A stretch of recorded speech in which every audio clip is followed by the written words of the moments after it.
What's going on? Danny Mattei back again with caffeine and cash practices. We're going to drink a little bit of coffee. We're going to talk about cash-based practices and how you can start, grow, and really scale and effectively run your cash-based practice. So if your first video, you're just tuning in, I'm Danny Mattei. I'm the founder of PT Biz. We help clinical entrepreneurs start and scale their cash practices all over the US and have been doing that now for about 5 years. We've worked with a little over 1,000 clinicians. So the stuff I'm going to share with you is based off of actual reps and things you're seeing in real life and not just theory.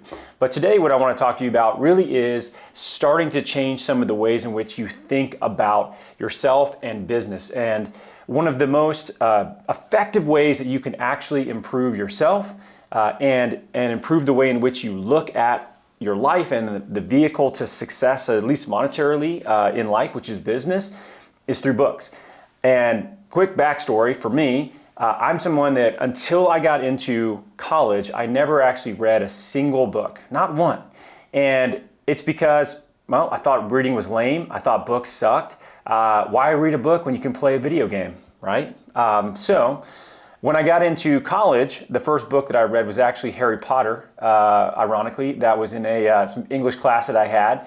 And I actually thought it was awesome, great book. I've read all the rest of them. But that didn't really spur on my love for reading at all. Not until I was in the Army did I start to actually read books. And a lot of this came from one of the commanding officers that I had, one of my bosses, whenever I was out in Schofield Barracks. I was attached to the 25th Infantry Division as one of the brigade physical therapists for a brigade there. And a brigade is a few thousand soldiers. The boss of that, think of them like, they're like a vice president sort of level. They're a colonel, full bird colonel. And the one colonel that I had, he had come from a special operations community. And there, I guess, part of what he was doing was this book club, and he brought that with him to the brigade that I was at. And he would have books that he would have everyone read and kind of get together and talk about. And then he also was really big on individually giving people books based on things that he saw that he felt needed to be improved, and a book that would help you get there. So he was like my boss's boss. So if he gave me a book, I had to read it. And this is actually where I first started reading a lot of personal development books. And a lot of this came from this individual in particular. So I'm very grateful for him. And since then, I've just really enjoyed getting into reading. And I highly recommend any of you that are trying to have success in business, reading is a core sort of foundational thing that you need to be doing on a daily and weekly basis to really continue to grow and learn and improve your mind, and in a very, very cost-effective way. So there are 4 books that I want to go over today that I think are very much worth reading if you are a clinical entrepreneur, to really help with your mindset and skill sets that you're going to need along the way. So first one. All right, and this does come straight from sort of military experience. This is Extreme Ownership by Jocko Willink. Jocko Willink is a retired Navy SEAL. He talks a lot about leadership and about the idea of extreme ownership. Now, this is something that for many of you that have never had any sort of experience in a military setting, this is going to be a really impactful book for you. This is something that for him, he weaves in a lot of stories about leadership lessons he learned while he was in the military, and now does a lot of business consulting. So there's going to be a military story. How does this apply to a business? And overlays that within this book. And I think it's really one of the better books you can read if you're really struggling with taking care of yourself and having self-discipline. And his idea of this is what's called extreme ownership. So always taking ownership over something positive or negative and trying to make sure that you own that situation, you take ownership for that, and that you learn something from it going forward instead of blaming other people, which sounds pretty straightforward, right? It sounds like, yeah, we shouldn't blame other people for things that are happening to us. But if we really look at what most people do, especially most people that kind of feel like they're kind of stuck in a rut, they're always blaming other people. They always feel like the world is conspiring against them, and they never actually truly take ownership over the things that are happening to them. Whether legitimately it's your fault or not, it doesn't really matter. What do you do from there? What do you learn from that? How do you apply that in your life going forward? Jocko Willink, Extreme Ownership, must read for anybody getting into business. Number 2, How to Win Friends and Influence People.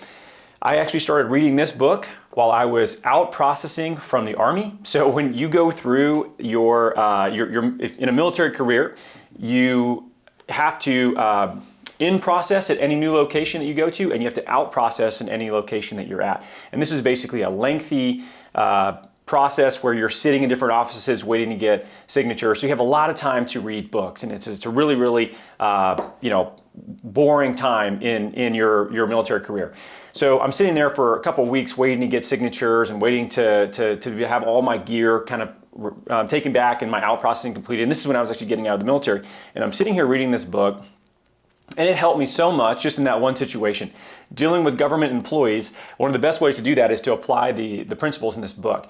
And this book is basically how to communicate with other people. I actually like to tell people this book is How to Not Be an Asshole. And it's a great book to understand how to engage with other people, how to communicate, and this idea of like win friends and influence people. It's really likability, right? It's the ability to have people want to be around you, want to see you be successful, want to help you get there. And a lot of this comes from the concepts of this book, and in particular, you being interested in other people as well, being a part of that, and the idea of reciprocity and leading with value. This is a book that I wish someone would have given me in maybe high school, although I don't know if I would have been able to apply the concepts of this.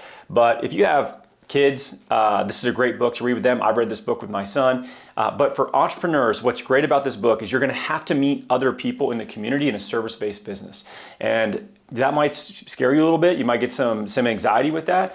This is one of the best frameworks to actually be able to engage with people and to lead conversations in a way where they are really positive, and ultimately it leads to building trust and rapport with people that you're going to need to, be able to have on your side in some ways to have success in business. So very much worth reading this book. This is actually probably my favorite book that I've read. Overall, I give this to people all the time. Number 3, The Almanac of Naval Ravikant. This is an interesting book. This guy is a tech entrepreneur. I'm not really super into tech bro scene like the Tim Ferriss stuff and all that, but what's interesting about this guy is a lot of what comes from this book is from his Twitter account.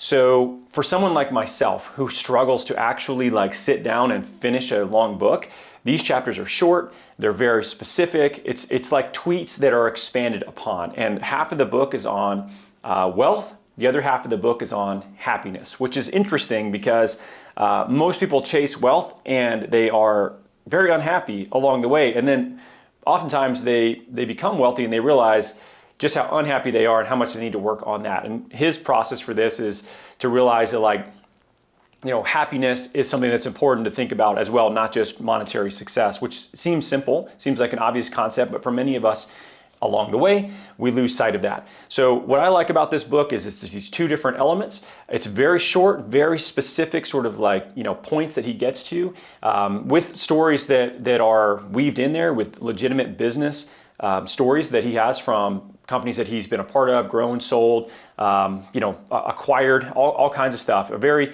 knowledgeable guy. Definitely one of my favorite books that I've read, in the last few years. And I totally recommend this, especially the happiness section, which sounds weird, but it's just so important that we maintain our mental health and focus on what we're working on and not just get wrapped up in all the work we're doing as we're building these challenging businesses.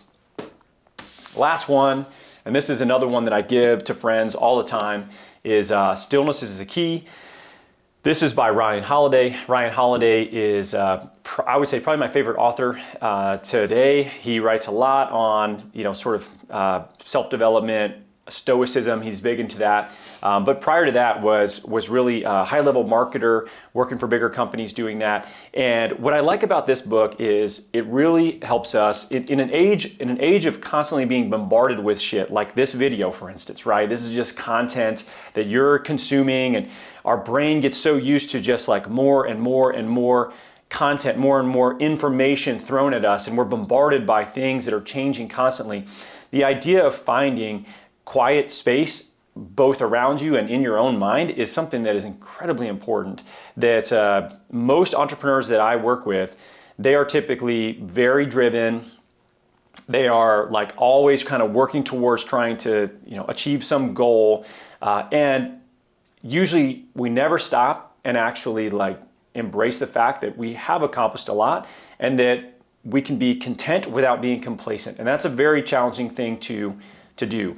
And if you think about that, this idea of being content, I have enough, I feel good, I'm happy with where I'm at, but I'm still working towards other things, versus complacent, where you're kind of giving up and you feel like you're lazy. Like, we'll never really get to that point. If anything, we need to rein ourselves in to realize that we can be content. And this book is one of my favorite reads that I've really had in the last few years. And I probably reread this book once a year because it's a great reminder for me that I need to slow down. I need to, relax some and just focus on being quiet, being still, and just being okay with where I'm at. So these are the 4 books. Again, in summary, Jocko Willink, Extreme Ownership. Stop making excuses, read this book.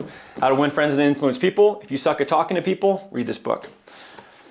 The Almanac of Naval. If you want to learn some very tactical things on wealth and in particular happiness, ways in which you can really focus on being a happier person, read that book. And if you feel like you're overwhelmed and you're always sort of going from one thing to the next and you never find any time to be quiet and Stillness is a Key by Ryan Holiday is a great read as well. So hope you like those 4. If you guys like this kind of content where I'm sharing some of the things that I'm learning with you, let me know in the comments. We'd love to hear. As always, guys, thank you so much for watching, and we'll see you next week.